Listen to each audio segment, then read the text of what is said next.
আমার বিরুদ্ধে একটা কমন অভিযোগ সবার দিক থেকে প্রায় সময় উঠে আসে, অনেক লিসনারের কাছ থেকে উঠে আসে যে আমি কেন সকল ইস্যুতে বা বিভিন্ন জাতীয় ইস্যুতে আমি কেন কথা বলি না।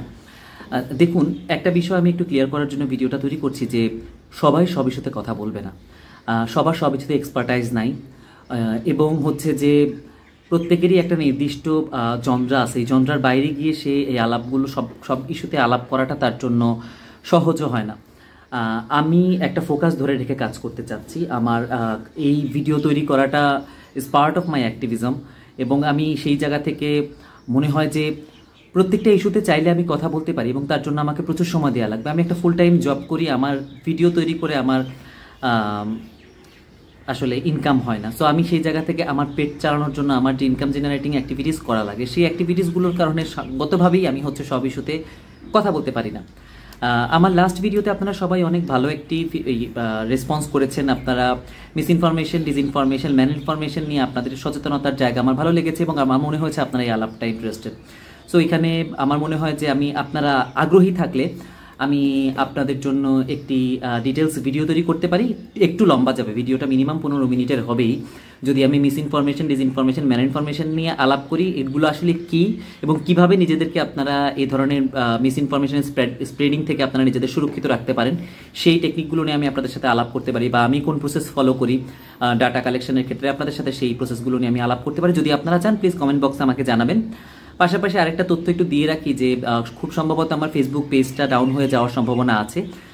আমার পেজে ম্যাস রিপোর্টিং হচ্ছে, প্লাস হচ্ছে যে আমি অনেক নোটিফিকেশন পাচ্ছি ফেসবুক থেকে অনেকগুলো ভিডিও কন্টেন্ট সরিয়ে নেওয়ার জন্য। তারা আমাকে হচ্ছে যে বারবার নোটিফিকেশন দিচ্ছে, বাট আনফর্চুনেটলি আমি কোনো ভিডিও কন্টেন্ট সরাবো না। যদি পেজ ডাউন হয়ে যায়, পেজ ডাউন হয়ে যাবে। যদি ইউটিউবে আপনারা আগ্রহী হন, ইউটিউবে আমার ভিডিও দেখতে পারেন, কারণ ইউটিউবে আসলে এই ধরনের ইস্যু আমি ফেস করছি না। ইউটিউবে মনে হয় আমার ফলোয়ার কম হওয়ার কারণে রিপোর্টিং কম হতে পারে, এটা একটা জিনিস। আর একটা হতে পারে যে আমি জানি না খুব ভালো করে এই সেক্টরটা, আমি খুব ভালো করে বুঝিও না। এখানে সম্ভবত হতে পারে যে YouTube is more open to sharing thoughts and opinions, but Facebook আসলে বিশেষ করে কক্সবাজারের ঘটনা নিয়ে আমি যে ভিডিওটা বানিয়েছিলাম, কক্সবাজারে বাঙালিদের উপরে, বাঙালি জনগোষ্ঠীর উপরে যে একটা ক্র্যাকডাউন হয়েছিল বিমান বাহিনী, সেই ভিডিওটার নিয়ে তো ভয়ঙ্কর লেভেলের সিচুয়েশন তৈরি হচ্ছে। মনে হলো যে আমার পেজ ডাউন করেই দিবে তারা। তো অ্যাকচুয়ালি ফেসবুক আসলে অ্যাক্টিভিজমের জায়গা না, এরা একটা ব্যবসায়ী সংগঠন, এদের জায়গা থেকে এরা চিন্তা করে। আমি এই জন্য ফেসবুকে মনিটাইজেশনও অ্যাক্টিভ করে নেই, বিকজ আমি জানি যে তার মনিটাইজেশন আমি অ্যাক্টিভ করতে গেলে সেই জায়গাতে আমার আরও বেশি ঝামেলা তৈরি হয়ে যাবে। সো আমার আসলে ভিডিও থেকে টাকা আর্নের কোনো ইন্টারেস্ট নেই। আমার মূল ইন্টারেস্টের জায়গা হচ্ছে মানুষের সাথে কানেক্ট করা, মানুষের সাথে কথা বলা, মানুষের কাছে তথ্য পৌঁছানো। সেই তথ্যটা পৌঁছানোর যে মাধ্যমটা কাজ করবে সেই মাধ্যমটাই আমি ব্যবহার করব। কিন্তু তাই বলে আমি আমার কথা সেন্সর করে ফেলবো, আমি আমার ইনফরমেশন সেন্সর করে ফেলবো, এই কাজ আমি করতে পারবো না। তাহলে আমি ভিডিওই বানাবো না। যদি এরকম করা লাগে, যদি কোনো প্ল্যাটফর্মে আমাকে সুযোগ না দেয় কথা বলার জন্য, আমি কথাই বলবো না। কিন্তু আমি কথা রেস্ট্রিক্টেড করে, সেন্সর করে কথা বলার দরকার হলে আমি সেটা বলবো না। যাই হোক, আপনাদের জন্য যে বিষয়গুলো আমার আসলে এখানে মেসেজ দেওয়া ছিল যে প্রথমত আমি সব বিষয়তে আসলে কথা বলতে পারবো না সঙ্গত কারণে। এখানে আরও অনেক কন্টেন্ট ক্রিয়েটাররা আছে। আমি নিজেকে কন্টেন্ট ক্রিয়েটার মনেও করি না, বিকজ আমি যে ধরনের ইস্যুতে কথা বলি এগুলো কোনো কন্টেন্ট ক্রিয়েশনের জাতের মধ্যেই পড়ে না।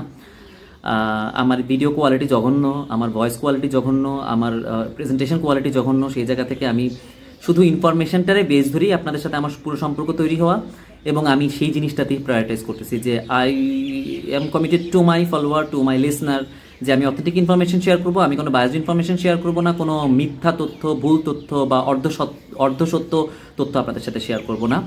আর আপনারা যদি আগ্রহী হয়ে থাকেন মিস ইনফরমেশন, ডিসইনফরমেশনের একটা এডুকেশনাল কন্টেন্ট নিয়ে, তাহলে আমি আপনাদের সাথে সেটা রেকর্ড করে শেয়ার করতে আগ্রহী। কমেন্ট সেকশনে আমাকে জানাবেন। সবাইকে শোনার জন্য ধন্যবাদ। তারা